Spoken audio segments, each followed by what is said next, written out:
नमस्कार, मैं अमित कश्यप और आप देख रहे हैं हंगामा टाइम्स। तमाम उत्तर प्रदेश की बड़ी खबरों को देखने के लिए अब वन स्टॉप हंगामा टाइम्स को सब्सक्राइब करें, बेल आइकन दबा लें ताकि सबसे पहले ताज़ा अपडेट पहुंचे आपके पास।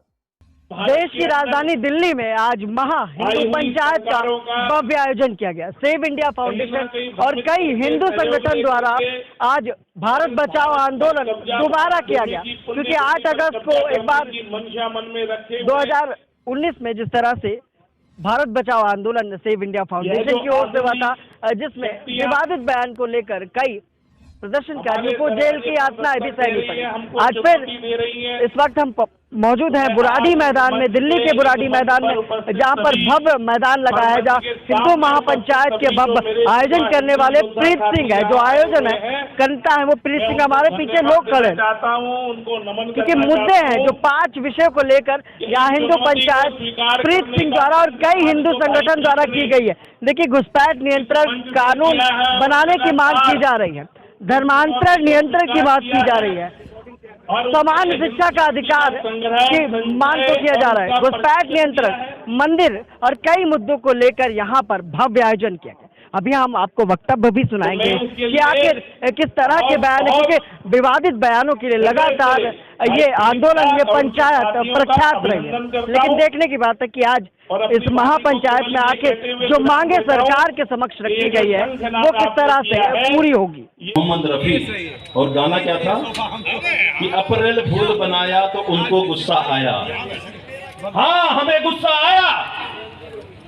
आया हमें, क्योंकि हमारी संस्कृति, हमारी सभ्यता का मजाक बनाया तुम लोगों ने, इसलिए हमें गुस्सा आएगा। हमारी सभ्यता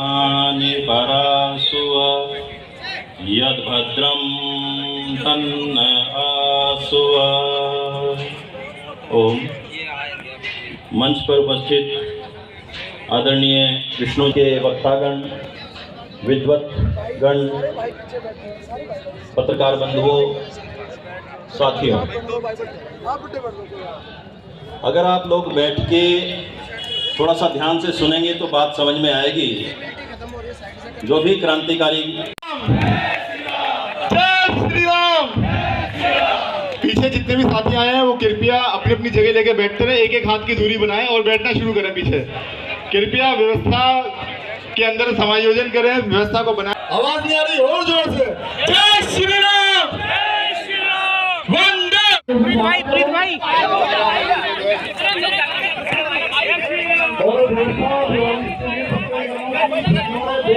साइड में हो जाए, जिससे कि सभी को मंच पे बैठे हुए ऐसी सारी कार्यविधि से सभी लोग अवगत हो सके।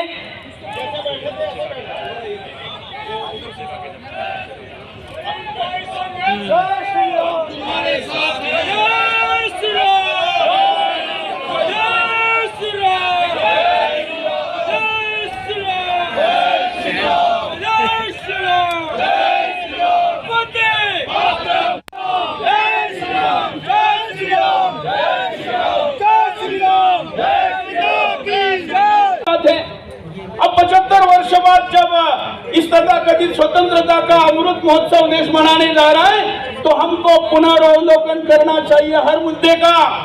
तो मैं समानता के अधिकारों का भी जब पुनर्अवलोकन करता हूं तो ये पाता हूं कि अब समान अधिकारों की बात धोखा है, धोखा। अगर हिंदुस्तान के मुसलमानों को अगर किसी प्रकार के अधिकार देने ही हैं, अगर मैं एक लाइन में अपने बात को कहूं तो अगर मैं भारत के मुसलमानों को अधिकार देने के लिए तैयार हूं जो पाकिस्तान में हिंदू के लिए है, उससे ज्यादा नहीं। सुरेश चौहान जी जो बातें कह रहे हैं सबका समर्थन करता हूं। मैं स्वामी अमृतानंद जी के साथ, यहाँ केवल बच्चों को ये ना लगे कि स्वामी जी खुद तो बुलाते रहते हैं और हमारे लिए नहीं आए, केवल इसके लिए आया हूं। वरना तो भैया मैं इन पंचायतों से, इन जमावड़ों से बिल्कुल थक चुका हूं। ये बिल्कुल बेकार की बातें हैं।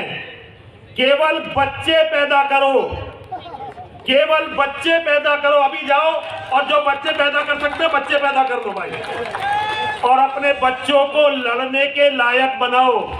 ये इतनी मोटी मोटी पेट वाले हिंदू ये किसी काम के नहीं है। इस धरती पर ना लड़ने का, अगर तुम चाहते हो हिंदू मुस्लिमों की लड़ाई ना हो, तो इसका केवल एक तरीका है, कश्मीर फाइल देखनी होगी। जैसे कश्मीर के लोग अपनी जमीन, अपनी जायदाद, अपनी बेटियों को छोड़कर भागे, ऐसे ही तुम छोड़कर भाग जाओ और हिंद महासागर में डूब के मर जाओ। केवल ये रास्ता है तुम्हारे पास। अगर इसके अलावा कोई रास्ता ढूंढ रहे हो, बहुत दिनों से हमने हिंदू को केवल भीख मांगते हुए देखा है। ये कानून बना दो, मेरी ये मांग पूरी कर दो, मेरी ये मांग पूरी कर दो। और जितनी मेरी उम्र है, मैंने एक भी हिंदू की मांग पूरी होते नहीं देखी, एक भी हिंदू की मांग पूरी होते नहीं देखी। राम जन्मभूमि भी यदि मिली तो मांगने से नहीं मिली, कोर्ट से मिली। चाहे अब कोई उसमें कुछ भी कह दो। और तुमने राम जन्मभूमि ली कोर्ट के माध्यम से। उधर एक एक मुसलमान ने कसम खाई कि जिस दिन इस देश का निजाम हमारे हाथ में होगा, हम इस मंदिर को तोड़ेंगे और दोबारा से मस्जिद बनाएंगे। केवल 2029 में भारत का प्रधानमंत्री मुसलमान होगा, केवल 2029 में। और अगर सरकार ने कोई बहुत बड़ी बाजीगरी दिखा दी तो 34 में हो जाएगा। और 34 में भी भगवान का बड़ा करम तुम पे हुआ तो 39 में हो जाएगा। इतने दूर हो तुम महाविनाश से। एक बार भारत का प्रधानमंत्री मुसलमान बना तो अगले 20 सालों में 50% तुम में से लोग अपना धर्म बदलेंगे। ये जितने मुसलमान हैं ना, ये अरब से नहीं आए, ये हमारे भाई बंधु थे। 40% हिंदुओं का कत्ल होगा। 10% हिंदू अपनी बहन बेटी मुसलमानों को देकर या तो रिफ्यूजी कैंपों में रहेंगे या विदेशों में रहेंगे। ये हिंदू का भविष्य है। और अगर इस भविष्य को बदलना चाहते हो तो मर्द बनो, मर्द बनो, मर्द बनो। और मर्द कौन होता है? जिसके हाथ में हथियार होता है वो मर्द होता है। एक मर्द वो होता है जो अपनी घर की औरतों से इतना प्यार करता है कि अपनी घर की औरतों के लिए मर मिट जाता है, उसे मर्द कहते हैं। और जितना प्यार एक पतिव्रता औरत अपने पति और अपने मंगलसूत्र से करती है, मर्द उतना प्यार अपने हथियारों से करते हैं। और हिंदुओं के पास हथियार कहाँ है? भिखारी बनना छोड़ दो। इतना ही मुझे कहना था, तो इसलिए पिंकी खड़ा हुआ बोलना जरूरी था। अगर नहीं बोलता भैया, इनके भरोसे पर हम गाजियाबाद में रहते हैं, अगर इनकी बात ना माने तो भैया फिर छोड़ कर भागना पड़ेगा। तो इसीलिए भैया जो सच है, केवल 3 बार मेरे साथ बोलिए, सभी लोगों को बोलना है। बोलिए, विजय मिले या वीर गति, सब महादेव के नाम, जीते जी रण छोड़ के जाना, वीरों का नहीं काम, विजय मिले या वीर गति,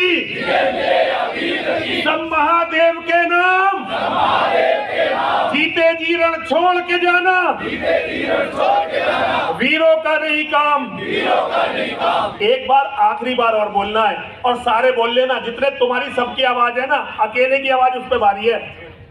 जरा बोलो, विजय मिले या वीर गति, सब महादेव के नाम, जीते जी रण छोड़ के जाना, वीरों का नहीं काम। हरे हरे महा। मैं अपनी बात की शुरुआत अपने स्लोगन से करता हूं, जिस स्लोगन को लेकर हम पूरे देश में चर्चा का विषय बने। हमने एक नारा दिया कि भगवान श्री कृष्ण ने 5 गांव मांगे थे, हम देश हित में 5 कानून मांग रहे हैं। बुजुर्ग स्वयं सेवक, एक बुजुर्ग धर्मात्मा, एक बुजुर्ग हिंदुत्व का रखवाला एक सभा में मुझसे पूछते हैं कि बेटा 5 गांव तो मिले नहीं थे, उसके बाद तो महाभारत हुई थी। हमने उनसे कहा, आदरणीय बाबूजी, अब समझाएं इस देश की सरकारों को, जो सरकारें मूक दर्शक बनी रही और हम भारत के 10 राज्यों से गायब हो गए। अब समझाएं उस देश की राजनीतिक पार्टियों को जिन्होंने हमेशा समस्या को समस्या बनाकर रखा। साथियों, प्रतिभा कभी भी परिस्थितियों की गुलाम नहीं होती, कभी भी परिस्थितियों की गुलाम नहीं होती। लेकिन यदि आप शिक्षा की किताबों में अन्याय कर देंगे तो प्रतिभा को चमकने का, प्रतिभा को निखरने का अवसर कैसे मिलेगा। मैं अपने साथियों के साथ इस देश में घूमा, मैंने देखा कि इस देश में कितना अन्याय है, इस देश में विद्यार्थियों के साथ कितना अन्याय है। इस देश में नीट की, ट्रिपल ई की, जेई की जितनी भी प्रतिस्पर्धात्मक परीक्षाएं हैं, जितनी भी नौकरियों के पेपर लिए जाते हैं, वो पूरे देश में एक लिए जाते हैं। और किताबें 74 शिक्षा बोर्ड चलाए जाते हैं। ये विद्यार्थियों के साथ अन्याय है या नहीं है? क्या आपके बच्चे की किताब और देश की राजनीतिक पार्टियों के बच्चों की किताब एक होनी चाहिए, नहीं होनी चाहिए? क्या राजा और प्रजा के बच्चे की किताब एक होनी चाहिए, नहीं होनी चाहिए? क्या किसान और कृषि मंत्री के बच्चे की किताब एक होनी चाहिए, नहीं होनी चाहिए? क्या मजदूर और फैक्ट्रियों के मालिक के बच्चों की किताबें एक होनी चाहिए, नहीं होनी चाहिए? बस इसी मांग के लिए मुझे 47 दिन जेल में रखा गया। मैं लड़ा था आपके बच्चों की किताबों के लिए, मैं लड़ा था कि आपके बच्चों को समान अवसर मिले, समान शिक्षा मिलेगी तभी समान अवसर मिलेगा, और समान शिक्षा, समान अवसर तभी सबका साथ, सबका विकास सार्थक होगा। मैं पूछता हूं आपसे कि जब तक शिक्षा की किताबें समान नहीं होंगी, क्या संभव है? क्या सबका साथ, सबका विकास संभव है? इसी मांग को लेकर हम जंतर मंतर गए थे। हमारी मांग है कि पूरे देश में एक शिक्षा बोर्ड पढ़ाया जाए, एक कंटेंट तय हो, एक पाठ्यक्रम तय हो, वही पाठ्यक्रम पूरे देश में पढ़ाया जाए। भाषाएं अलग अलग हों, क्योंकि भारत की पहचान भारत की विभिन्न भाषाओं के कारण भी है। वो पहचान बनी रहे, भारत की संस्कृति बनी रहे, भारत की भारतीयता बनी रहे। हमने सरकार से मांग की, एक देश एक शिक्षा बोर्ड, एक देश एक पाठ्यक्रम। साथियों, हमारी दूसरी मांग थी यूनिफॉर्म सिविल कोड की। बाबा साहब अंबेडकर ने कहा, देश की संविधान सभा ने कहा, संविधान के शिल्पकार, संविधान की वो पूरी सभा, पूरी कमेटी, उस जमाने के सभी बुद्धिजीवी लोग, सबसे प्रबुद्ध और विद्वान व्यक्ति उस सभा के सदस्य थे। वो इस बात की पक्षधर थी कि देश में यूनिफॉर्म सिविल कोड आए, एक समान नागरिक संहिता बने। एक समान नागरिक संहिता नहीं थी, उसी के कारण इस देश में क्या हुआ? अखंड भारत के टुकड़े हो गए। क्या आप चाहते हैं कि इस मातृभूमि के फिर से टुकड़े हो? जो भी इस देश में, जो इस देश का देशभक्त इस भारत मां को अखंड रूप में देखना चाहता है। अचरज की बात देखो साथियों, पूरे विश्व में भारत एक ऐसी जगह है जहां धरा को मां का दर्जा दिया गया। आज मेरी मां के सिर में दर्द होता है तो मैं अपनी मां की जंघाओं को दबाता हूं, उसके घुटनों को दबाता हूं, क्योंकि सिर मेरे हिस्से में नहीं रहा। यह पीड़ा की बात है या नहीं है? क्योंकि सर काट के ले गए, और वो सर काट कर ले गए जिन्होंने सदा से समान नागरिक संहिता का विरोध किया। अभी तक इस देश के बुद्धिजीवी वर्गों ने, विरोधियों ने समान नागरिक संहिता को ना तो पढ़ा है, और पढ़ा है तो समझने का प्रयास नहीं किया। मैं उनसे दोबारा निवेदन हूं, वो पढ़ें और समझें। जिस दिन वो इसे पढ़ेंगे और समझेंगे, मैं नहीं मानता कि वो विरोध कर पाएंगे। साथियों, माननीय अटल बिहारी वाजपेयी देश के पूर्व प्रधानमंत्री एक बात कहते हैं। वे कहते हैं कि बाबा साहब अंबेडकर इस बात के पक्षधर थे कि देश में जैसे क्रिमिनल लॉ पूरे देश में लागू है, इसी प्रकार सिविल लॉ भी पूरे देश में एक ही लागू हो। क्या वे सांप्रदायिक थे? क्या पूरी की पूरी संविधान सभा सांप्रदायिक थी? क्या डॉक्टर राम मनोहर लोहिया जो कहते थे यूनिफॉर्म सिविल कोड आने से पूरे देश में मैत्री भाव स्थापित होगा, मैं आप लोगों से पूछता हूं क्या वे सांप्रदायिक थे? क्या देश की सुप्रीम कोर्ट सांप्रदायिक है जो 4 से ज्यादा बार इस बात का समर्थन कर चुकी है? मैं कहता हूं इस देश में धर्मांतरण करने पर मजबूर इस देश की सरकारों ने किया।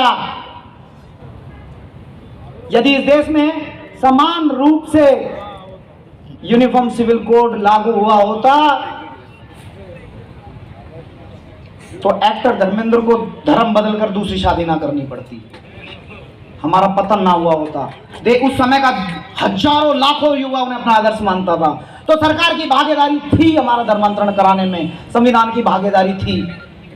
अब देश जागरूक है, हम देश को एकात्म के साथ लेना चाहते हैं, एक सूत्र में पिरोना चाहते हैं। देश का संविधान सेकुलर है, देश का सुप्रीम कोर्ट इस बारे में कई बार कह चुका है, अपनी नोटिफिकेशन जारी कर चुका है, लेकिन अभी तक इस देश की सरकारों के कान पर जूं नहीं रहेंगी। हमारा सौभाग्य है कि जो हमारा प्रयास था वो सफल हुआ और पीछे चुनावों में उत्तराखंड में गूंज हुई, ताजपोशी के बाद भी ये बात रखी गई कि हम यूनिफॉर्म सिविल कोड लाएंगे। इस घोषणा ने हमारी टीम को ऑक्सीजन देने का काम किया। एक बार जोरदार तालियां इस देश की सरकारों के लिए और हर उस व्यक्ति के लिए जिसने आज तक कहीं ना कहीं शब्दों के रूप में पत्र व्यवहार से, जागरूकता के माध्यम से यूनिफॉर्म सिविल कोड का समर्थन किया। एक बार जोरदार तालियां उन सभी प्रत्यक्ष और अप्रत्यक्ष साथियों के लिए। साथियों, इस देश में यूनिफॉर्म सिविल कोड आएगा तो देश अखंड और मजबूत होगा। मैं आपसे पूछता हूं कि देश अखंड और मजबूत होना चाहिए या नहीं होना चाहिए? ये हमारी दूसरी मांग है। इस दूसरी मांग के लिए हम लोगों ने 47 दिन जेल में यातनाएं सही, इस दूसरी मांग के लिए, क्योंकि हमारी मांग थी, हमारा लक्ष्य था देश को एक करने का और अखंड करने का। हमारी तीसरी मांग घुसपैठ नियंत्रण की है। मैं आप सभी से पूछता हूं कि देश में आंतरिक सुरक्षा की व्यवस्था मजबूत होनी चाहिए नहीं होनी चाहिए? जो व्यक्ति, जो एक समूह भारत माता की नसों में धीरे धीरे प्लांट किया जा रहा है, यदि उस समूह की भावना अच्छी होती तो वो वीजा लेकर आधिकारिक तौर पर देश में आता या नहीं आता? वो घुसपैठ करके क्यों आया? क्योंकि उसकी भावना इस भारत माता को समूल नष्ट करने की थी, इस भारत की भारतीयता को खत्म करने की थी, इस भारत की संस्कृति का विध्वंस करने की थी, और वो निरंतर जारी है। मेरे साथियों, मैं जेल में था, मैंने एक अखबार में पढ़ा और मैं हैरान हो गया कि दिल्ली में 33 ऐसे गिरोह हैं जो निरंतर आपराधिक गतिविधियों में लिप्त हैं और वे सभी के सभी मूल रूप से विदेशी हैं।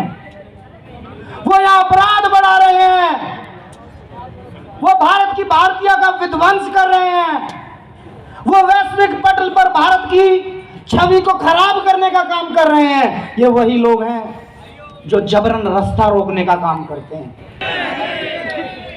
इस देश को समझने के लिए लोग आए, इस देश में योग के लिए लोग आए, भारत की भारतीयता को सीखने आए, उसके प्रचार प्रसार के लिए आए, यहां पढ़ने आए, तो बात समझ में आती है। लेकिन एक गंदी भावना से, एक दुष्ट भावना से यदि आप भारत में आओगे तो हम सरकार से मांग करते हैं कि कठोर से कठोर कानून उनके लिए बनाया जाए। बताओ हमारी मांग सही है या गलत है? देश आंतरिक रूप से मजबूत होना चाहिए नहीं होना चाहिए? सुरक्षित होना चाहिए नहीं होना चाहिए? इस मांग के लिए भी हम 47 दिन जेल में रहे। अभी तक तीनों मांगों में किसी साथी को कोई मांग गलत लगी हो, हम अभी बदल देंगे। मीडिया कर्मी बंधुओं से पूछते हैं, अगर हमारी एक भी मांग गलत है तो हम अभी उसको छोड़ देंगे। हमने कोई ऐसी चीज मांगी हो जो देश की राजनीतिक पार्टियां ना दे पाए? मैं आपसे पूछता हूं कि देश की राजनीतिक पार्टियां इक्वलिटी की बात करती हैं या नहीं करती? समता की बात करती हैं या नहीं करती? समानता और समरसता की बात इस देश की राजनीतिक पार्टियां करती हैं या नहीं करती? हम तो कह रहे हैं बस कानून बना दो और उसे लागू कर दो। आप कब तक समस्या को समस्या बनाएंगे? ये समस्याएं समस्या बनी रही, इसीलिए भारत के 10 राज्यों से हम गायब हो गए। हमारी चौथी मांग धर्मांतर नियंत्रण कानून की है। साथियों, ये तीसरी और चौथी मांग, इस मांग की एक विशेषता है, चुप हो जा भाई, इस मांग की एक विशेषता है कि ये समस्या नजर नहीं आती, इसके परिणाम नजर आते हैं, और इसके परिणाम बड़े दीर्घकालीन और दीर्घगामी हैं, और इसके परिणाम इतने भयावह हैं कि सुप्रीम कोर्ट को कहना पड़ता है, सुप्रीम कोर्ट में अर्जी लगानी पड़ती है कि हमें अल्पसंख्यक का दर्जा दिया जाए। कितने अपमान की बात है, कितनी लज्जा की बात है कि वो धरा जो बंटवारे के बाद हमें सौंपी जानी चाहिए थी, वो धरा जो हमारी जन्मभूमि है, वो धरा जिस धरा पे हम 1,96,8,53,123वां वर्ष आज मनाने के लिए आए हैं, उस धरा पर हम अस्तित्व बचाने की लड़ाई लड़ रहे हैं। इसके परिणाम इतने भयंकर हैं, उसके परिणाम इतने दूरगामी हैं कि भारत के 10 राज्यों से हम समाप्त हो गए। अब हम क्या समझें कि वो 10 राज्य अब हमारे नहीं रहे। मैं आपसे पूछता हूं, हम क्या समझे कि वो 10 राज्य भारत के नहीं रहे? मैं जवाब मांगता हूं आपसे। जहां हमारा धर्म नहीं बचा, जहां हमारी संस्कृति नहीं बची, जहां हमारे व्यक्ति नहीं बचे, क्या वो भारत का अंग रहे? क्या वहां भारतीयता का एहसास होता है? क्या हमें ऐसी पंचायतें करने का अधिकार वहां है? क्या हमारे लोग वहां सुरक्षित हैं? दिन दहाड़े हमारे लोगों को पलायन करने पर मजबूर किया गया, और हमारी कायरता देखे कि हम वहां से पलायन कर गए।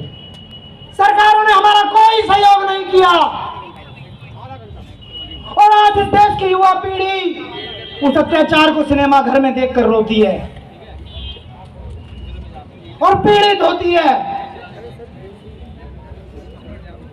मैं कहता हूं, आप हमारा इलाज कराइए, सेवा के नाम पर आप इस देश में प्रचार प्रसार कर रहे हैं। आप समझ गए होंगे मैं किन की बात कर रहा हूं। वो भोजन बांटते हैं, वो वृद्धशालाएं बनाते हैं, वो अस्पताल खोलते हैं, कॉन्वेंट स्कूल खोलते हैं। क्या तुम एक दवाई के गोली के पत्ते के बदले में 2.25 अरब वर्ष पुरानी संस्कृति के धर्म को मतांतरण में बदल देंगे? मैं पूछता हूँ, ये छल है या नहीं है? ये धोखा है या नहीं है? आप आओ, ज्ञान के आधार पर, तर्क के आधार पर शास्त्रार्थ करो। पिछली बार भी कुछ लोगों ने हमारा काम खराब करने का प्रयास किया, नारे लगाए, और ईश्वर की ऐसी महती कृपा कि हमारी कार्यकारिणी का एक भी सदस्य मौजूद नहीं था। बताओ, हमारी धर्मांतर नियंत्रण कानून की मांग सही है या गलत? सही है। ये भारत कब तक भारत है? जब तक अरे हमसे ही तो भारत है, हमसे ही तो इस देश की भारतीयता है। हमारे कारण ही तो पूरे विश्व से लोग यहाँ आते हैं। अगर हम ही नहीं बचे, अगर हमारा ही अस्तित्व समाप्त हो गया, तो भारत बचने वाला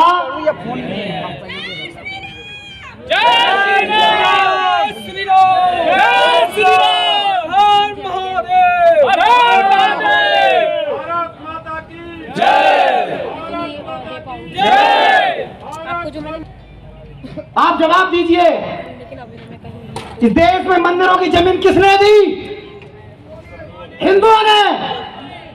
इस देश में मंदिरों का कंस्ट्रक्शन किसने कराया? इस देश के मंदिरों की व्यवस्था कौन सुचारू रूप से चलाता है? इस देश के मंदिरों में दान कौन देता है? तो उस दान से किसका विकास होना चाहिए? इस देश में मोहम्मद बिन कासिम आया मंदिर लूटने, मोहम्मद गौरी आया मंदिर लूटने, कुतुबुद्दीन ऐबक आया, बाबर आया, अहमद शाह अब्दाली आया मंदिर लूटने। इस देश में अंग्रेज आए मंदिर लूटने। सत्ताएं बदल गई, चेहरे बदल गए, लेकिन वह लूट आज भी जारी है। उस पैसे से किसका विकास होना चाहिए था? उस पैसे से किसका विकास हो रहा है? नहीं, गलत बात नहीं करनी। गलत बात नहीं करनी। उस पैसे से सबका साथ सबका विकास हो रहा है। पैसा हमारा, कष्ट कर्म की कमाई हमारी, तो विकास सबका। मंदिर का कंस्ट्रक्शन हमारा, मंदिर का भवन हमारा, व्यवस्थाएं हमारी, श्रद्धा हमारी। अरे करो उनका विकास, लेकिन उनकी श्रद्धा तो मेरे राम और कृष्ण में हो। मैं पूछता हूं क्या उनकी श्रद्धा मेरे राम मेरे कृष्ण में है? क्या उनकी श्रद्धा वेदों में है, उपनिषदों में है, अरणाय ग्रंथों में है? क्या मानते हैं वो अपने इस देश को, अपनी संस्कृति? अगर वो मानते, वो साझा संस्कृति की दुहाई देते, तो वो निंदा करते इन आक्रांताओं की, वो निंदा करते इन घुसपैठियों की। अगर इस मातृभूमि से उन्हें तनक भी प्रेम होता तो इस देश में उनकी वो निंदा करते जो देश को टुकड़े टुकड़ों में बदलने की बात करते हैं। कभी सुना किसी के मुंह से? सुना? आप भारत को भारत मानते हैं, भारत को अपनी मातृभूमि मानते हैं, तो आपका नैतिक कर्तव्य गलत के विरोध में आवाज उठाना है या नहीं है? जब मंदिर की जमीन हमारी, कंस्ट्रक्शन हमारा, दान हमारा, तो विकास सिर्फ हमारा हो। हिंदुओं की सभी गरीब जातियों के जीवन स्तर को ऊपर उठाने का प्रयास उस ढंग से होना चाहिए, नहीं होना चाहिए? ये जो दूर दराजों घूमो भारत में, हम एक बार कपड़ा पहनते दोबारा नहीं पहनते, लाचार है ये देश। 80 करोड़ लोग इस देश के सरकारी अनाज पर जीवित हैं पिछले 2.5 सालों में। यह अपमान की बात है या नहीं है? वे इन अभाव के कारण धर्मांतरण करने पर मजबूर हैं। मैं बोलता हूं हमारे पास नहीं है, कोई बात नहीं, हमारे पास मंदिरों में अथाह संपत्ति है। उस पैसे से देश की सेकुलर सरकारें नहीं चल सकती। देश की सरकारें पंथ निरपेक्ष हैं, देश का संविधान पंथ निरपेक्ष है, और मंदिर का दान हमारा है। अच्छा, मैं आपसे एक बात पूछता हूँ, इसमें कोई भी हेट स्पीच है क्या? अपने अधिकारों की मांग करना हेट स्पीच है क्या शिवांगी जी? कोई भी बात गलत है क्या हमारी? हम अपने अधिकारों की मांग कर सकते हैं, नहीं तो आए सरकारें और हमारी हत्या करा दें, मरवा दें हमें, अगर ये हेट स्पीच है। अगर अपने अधिकारों की मांग करना भड़काऊ भाषण है तो मैं अपराधी हूं।